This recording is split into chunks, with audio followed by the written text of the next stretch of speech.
আপনি আমাদেরও নবী। এবার আল্লাহর নবী বকরীকে ডাক দেয়, এদিকে আসো। ডাক দেওয়ার সাথে সাথে বকরী আল্লাহ রাসূলের কাছে আসলেন। এবার বকরী আল্লাহ নবীকে বলতেছেন, ওগো নবী, আপনার সাথে আমার কথা আছে, আপনার সাথে আমার কথা আছে। আল্লাহ নবী বলে, কি কথা বলবা, কি কথা বলবা? বকরী বলে, আমার মনে অনেক দুঃখ আছে, এই দুঃখের কথা আপনার কাছে না বললে কার কাছে বলবো? আপনি শুধু মানুষের নবী না, আপনি আমাদেরও নবী। এবার ওই যে ঘরের মহিলা উম্মে মাবাদ, সে বলে, আমার বাড়িতে কোন মেহমান আসছে দেখি তো, আমাকে এত বিরক্ত করে, আমার কাছে অসুস্থ বকরী থেকে দুধ দোয়াবে পাত্র চায়, আসলে মেহমানটা কে, তাকে দেখার দরকার আছে কি আছে না, আছে কি আছে না? উম্মে মাবাদ বলেন, আমি যখন ঘরের দরজা খুললাম, ঘরের দরজা খুলে যখন বাইরে তাকাইলাম, হঠাৎ করে আল্লাহর পয়গম্বর যুবক মুহাম্মদ সাল্লাল্লাহু আলাইহি সাল্লামের দিকে আমার চোখের নজর পড়ে গেছে। আমি আল্লাহর নবীর দিকে তাকায়া আমি আমার চোখের নজর ফিরাইতে পারি না। আল্লাহর নবী এত সুন্দর, এত সুন্দর, আমার কাছে মনে হয় আমার বাড়ির উঠানে পূর্ণিমার চাঁদ উদিত হয়েছে, পূর্ণিমার চাঁদ উদিত হয়েছে। আমি একবার চাঁদের কথা মনে করি, আর একবার আল্লাহ রাসূলের কথা মনে করি। আল্লাহু আকবার। উম্মে মাবাদ বলে, আল্লাহি রাব্বিল কাবা, রবের কাবার কসম খায়া বলি, আল্লাহর নবী ওই আকাশের চাঁদের চেয়েও সুন্দর। উম্মে মাবাদ বলে, আল্লাহর নবীর মতো এত সুন্দর মানুষ আমি আজ পর্যন্ত কোনোদিন দেখি নাই। উম্মে মাবাদ বলে, আমি আল্লাহর নবীর দিকে তাকায়া আছি, এত সুন্দর আল্লাহর নবীর চেহারা, তার চোখগুলো এত সুন্দর, চুলগুলো এত সুন্দর, কানগুলো এত সুন্দর, চেহারাটা এত সুন্দর, আমি যতই দেখি ততই বিমুগ্ধ, বিমোহিত হয়ে যাই। আল্লাহু আকবার।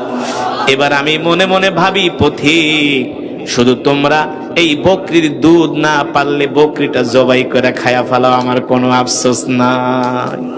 আল্লাহ রাসূলকে দেখা পাগল হয়ে গেছে, এত সুন্দর আল্লাহর নবী। আল্লাহর নবীকে আল্লাহ তাআলা পৃথিবীর যত সৌন্দর্য, সব সৌন্দর্য আল্লাহ তাআলা তার নবীকে দান করেছে। যুবক, তোমার আমার নবী বিশ্ব নবী হলেন পৃথিবীর সবচেয়ে সুন্দর। আমার নবীর মতো এত সুন্দর করে আল্লাহ পৃথিবীর কোন মানুষকে বানায় নাই, কোন পয়গম্বরকেও বানায় নাই। আমরা যখন মিশরে পড়তাম, ছোটবেলা কায়রোর বাজারে যেতাম। কায়রোতে একটা বাজার আছে যেখানে হযরত হুসাইন রাদিয়াল্লাহু তাআলা আনহুর মাজার আছে। যেই বাজারে পয়গম্বর ইউসুফ আলাইহিস সালামকে গোলাম হিসাবে উঠানো হয়েছিল বিক্রি করার জন্য, ওই বাজার ঘুরতে গেলাম। এত সুন্দর মিশরের মানুষগুলো। আমি একজন বাংলাদেশিকে জিজ্ঞেস করলাম, এই মিশরের মানুষগুলো এত সুন্দর কে? সবার চেহারা এক, সবার বডি ফিটনেস এক, সবার গায়ের রং এক। আর আমাদের বাংলাদেশ তো হইল মিক্স বিট, কেউ সাদা, কেউ কালো, কেউ খাটো, কেউ লম্বা, না? এক একজনের চেহারা এক, কেউ আফ্রিকানের মতো দেখা যায়, আবার কাউরে দেখা যায় আরবিদের মতো। মানে আমাদের বাংলাদেশের চেহারা হলো মিক্স, আর ওদের চেহারা সব এক, সব পুরুষগুলো এক। আমাকে বলে, মিয়া জানো না, এই মিশর হলো পয়গম্বর ইউসুফ আলাইহিস সালামের দেশ। সুবহানাল্লাহ বলেন। দেখেন না আরবের মানুষগুলো কত সুন্দর। কাবার কিছু ইমাম দেখবেন, তাদেরকে দেখলে মনে হয় যে ফেরেশতা। মানুষের চেহারা এত সুন্দর। এবার বোঝেন, তাদের চেহারা যদি এমন হয়, আমার নবী কেমন সুন্দর ছিলেন। হাদিস শরীফে আসছে, আল্লাহ রাসূল যখন হাসি দিতেন, আল্লাহ রাসূলের দাঁত থেকে নূর চমকাতো। আল্লাহ রাসূলের চেহারাটা বেদেনার মতো লাল দেখা যেত। হাসলে আল্লাহ রাসূলের গাল মোবারক বেদেনার মতো লাল হয়ে যেত। জোরে বলেন সুবহানাল্লাহ।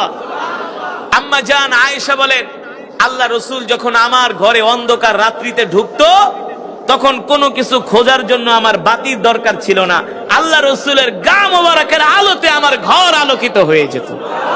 জোরে বলেন সুবহানাল্লাহ। আল্লাহ রাসূল এত সুন্দর ছিলেন। হযরত আবু হুরায়রা রাদিয়াল্লাহু তাআলা আনহু বলেন, আমি আল্লাহর নবীকে একদিন দেখি, আল্লাহ রাসূল মদিনার মসজিদে নামাজ পড়তেছে। আমি একবার চন্দ্রের দিকে তাকাই, আর একবার আল্লাহ রসুলের দিকে তাকায়, সাইয়েদনা আবু হুরায়রা, আবু যর গিফারি, তারা বলেন আল্লাহর নবী ওই চাঁদের চেয়েও সুন্দর। ও যুবক, আজকে তোমরা কাকে অনুসরণ করো? এই কারণে আল্লাহ রাব্বুল আলামিন তার নবীকে বলেন, ইন্না আনজালনা ইলাইকা যিকরা লিতুবাইয়িনা লিন-নাস। নবী গো, আমি আল্লাহ আপনার উপর যে কোরআন নাজিল করেছি, এই কোরআন নিয়ে আপনি ঘরে বসে থাকবেন না। এই কোরআন দিয়ে আপনি মক্কার কাফেরদেরকে দাওয়াত দেন। আল্লাহ তাআলার নির্দেশ পেয়ে আমার নবী এই কোরআন নিয়ে ঘরে বসে ছিলেন না। এই কোরআন দিয়ে আল্লাহর নবী মক্কার কাফেরদেরকে দাওয়াত দিয়েছেন। আবু জেহেলকে দাওয়াত দিয়েছেন, আবু লাহাবকে দাওয়াত দিয়েছেন, উতবাকে দাওয়াত দিয়েছেন, শাইবাকে দাওয়াত দিয়েছেন, ওলীদ ইবনে মুগীরাকে আল্লাহর পয়গম্বর কোরআন দিয়ে দাওয়াত দিয়েছেন। মক্কার কাফেররা কোরআনের দাওয়াত গ্রহণ করে নাই, উল্টা আল্লাহর নবীকে মিথ্যাবাদী বলে গালি দিয়েছে। ঠিক কিনা বলে? আল্লাহর নবীকে তারা জাদুকর বলে গালি দিয়েছে। আমরা যখন এই কোরআনের কথা বলি, বাংলাদেশের কিছু মুনাফিক মার্কা নামদারি মুসলমানের সহ্য হয় না। কথা বলে না কেন? আরে কার সহ্য হলো না হলো এটা দেখার সময় নাই। আল্লাহর জমিনে আল্লাহর কোরআনের কথা বলতেই হবে। কথা বলে? আপনারা কি কোরআনের পক্ষে আছেন? জোরে বলেন, আছেন? মাশাআল্লাহ, হাত নামান। আমি হাত উঠাইতে বলি নাই, তারপর হাত উঠায় ফেলাইতেছি। তার মানে এই দেশের মুসলমান তাদের জীবনের চেয়ে আল্লাহর কোরআনকে, আল্লাহর নবীকে ভালোবাসে। এটাই হলো স্পৃহা, এটাই হলো পাওয়ার অফ ইসলাম, এটাই ইসলামের পাওয়ার। ঠিক কিনা বলে? ও মুসলমান, আল্লাহর নবী বারবার আবু জেহেলের কাছে কোরআনের দাওয়াত নিয়ে গিয়েছেন। মক্কার কাফেররা আল্লাহর নবী কোরআনের দাওয়াত দেওয়ার কারণে এমন কোন নির্যাতন নাই, জুলুম নাই, মক্কার কাফেররা আল্লাহর নবীর উপরে করে নাই। ঠিক কিনা বলেন? শেষ পর্যন্ত আল্লাহর নবীর উপরে নির্যাতন করে যখন কোরআনের দাওয়াত বন্ধ করতে পারে না, মক্কার কাফেররা চলে গেলেন চাচা আবু তালেবের কাছে। আবু তালেবের কাছে যায় বললেন, আবু তালেব শোনেন, আমরা আপনাকে নেতা মানি, আমরা আপনাকে সম্মান করি, আমরা আপনাকে শ্রদ্ধা করি। ভাতিজা মোহাম্মদকে বলেন কোরআনের দাওয়াত বন্ধ করে দিতে। যদি ভাতিজা মোহাম্মদ কোরআনের দাওয়াত বন্ধ করে দেয়, আমরা ভাতিজাকে মক্কার নেতা বানায় দিব। কি বানায় দিব? মক্কার নেতা বানায় দিব। আজকে তো পৃথিবীর জমিনে মানুষকে কোনো ক্ষমতার লোভ দেখাইলে ক্ষমতার জন্য পাগল হয়ে যায়। ঠিক কিনা বলে? আল্লাহর নবীকে মক্কার বড় বড় লিডাররা বলছে, মোহাম্মদ, আমরা তোমাকে মক্কার নেতা বানায় দিব, আমরা তোমাকে নেতা হিসাবে মেনে নিব, তুমি কোরআনের দাওয়াত বন্ধ করে দাও।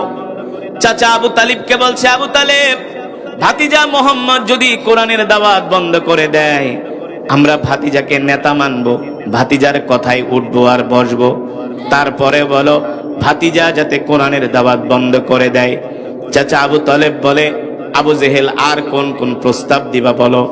এবার আবু লাহাব উঠে বলে, আবু তালেব, যদি মোহাম্মদ কোরআনের দাওয়াত বন্ধ করে দেয়, যদি মোহাম্মদ আমাদের কাছে অর্থ চায়, আমরা সব মক্কার যত অর্থ আছে সব মোহাম্মদের হাতে তুলে দিব। বলেন নাউজুবিল্লাহ।